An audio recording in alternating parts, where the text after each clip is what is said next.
Tadi yang saya sebut tadi hadis yang ringkas, yaitu al-yadul ulya khairun minal yadis sufla. Tangan di atas lebih baik dari tangan di bawah. Apa maksudnya? Apakah maksudnya kita tangan bawah tetap gitu? Tentu tidak begitu kan. Ini bukan orang biasa bercakap ni. Seorang pujangga bercakap. Seorang Rasulullah, Nabi bercakap. Maksudnya pemberi lebih baik daripada penerima. Orang yang dapat bagi zakat lebih baik daripada orang yang menerima zakat. Contohnya. Orang yang dapat bagi zakat, dia nak bagi zakat, dapat bagi zakat, dia kena kaya dulu. Nak kaya dahulu tu macam mana? Bukan senang. Merah mata. Kena bekerja pagi sampai petang.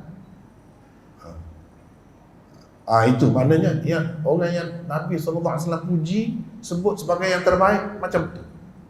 Orang yang kerja tak tahu pedang, tak tahu lelah, buat kerja. Itu untuk apa? Supaya sampai satu peringkat dia boleh bagi kepada orang lain.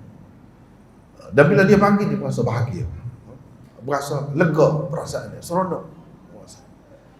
Maknanya ini bukan nak menghina, tidak. Bukan nak merendah-rendahkan orang yang di bawah tu, tidak. Tapi sebagai galakan supaya yang di bawah tu pun jadi macam yang memberi kepada dia. Cuba tengok kamu bila ada orang yang bagi, tidakkah kamu yang tak boleh makan, kelaparan itu dapat makan kenyang? Macam mana kalau kamu bagi kepada orang lain? Kamu pun kena berusaha macam tu juga. Jadilah macam tu juga. Berapa seronoknya keluarga yang kita bantu. Anak-anak dia yang menangis tak cukup nak makan, tiba-tiba dengan sebab kita bagi itu, dia dapat makan, anak dia dapat tidur dengan tenang. Kita tak mahu jadi macam tu.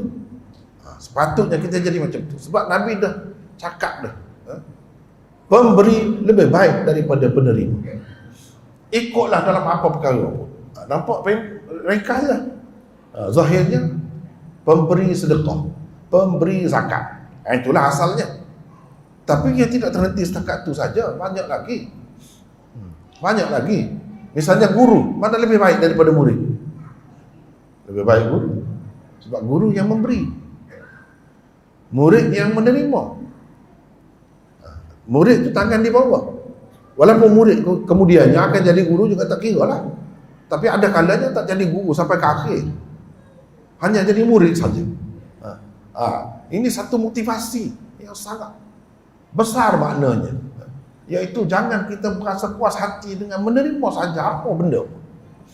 Kita kena jadi umat yang boleh menyumbang, bukan menumpang saja.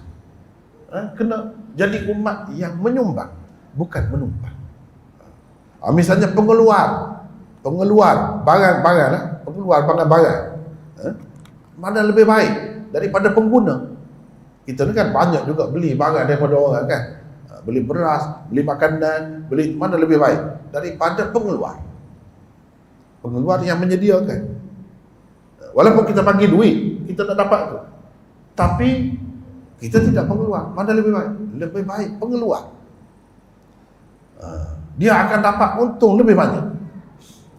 Dia lebih beruntung. Maknanya ini satu galakan kepada kita untuk naik ke atas. Tidak hanya berpuas hati dengan tangga bawah saja. Tidak. Pemimpin dengan rakyat, mana lebih baik? Siapa di atas? Pemimpin. Rakyat di bawah. Sama. Hadis ini juga. Pemimpin, maknanya kita dapat buat kesimpulan. Pemimpin lebih baik daripada rakyat. Sebab apa? Rakyat nanti terima keputusannya. Keputusan dia baik, buruk pun terletak pada dia. Terkadang negara pun sebab dia lah. Negara jadi masyhur, dikenali, negara jadi maju, jadi hebat, dia lah. Itu pemimpin. Dia di atas, kita di bawah. Banyak lagi lain-lain. Cuma perhatilah, ada di atas, ada di bawah kan. Kalau kita jadi bos, jadi anak buah, mana lebih baik? Baik jadi bos. Jadi kita kena fikir ke arah tu, kena pergi ke situ. Jangan berpada dengan tahap yang sama. Jangan begitu. Jangan mudah berasa puas hati. Jangan. Kena sedar bahawa ini, kalau kita dapat menyumbang, itu lebih baik daripada menumpang, daripada menerima. Ringkas saja, tapi luas, boleh pergi dalam semua bidang. Boleh bagi dalam semua bidang, semua perkara. Ayah dengan anak, mana lebih baik? Sebab ayah yang bagi, ayah lebih baik. Mudahnya kira-kira. Yang lain-lain pun sama, begitulah.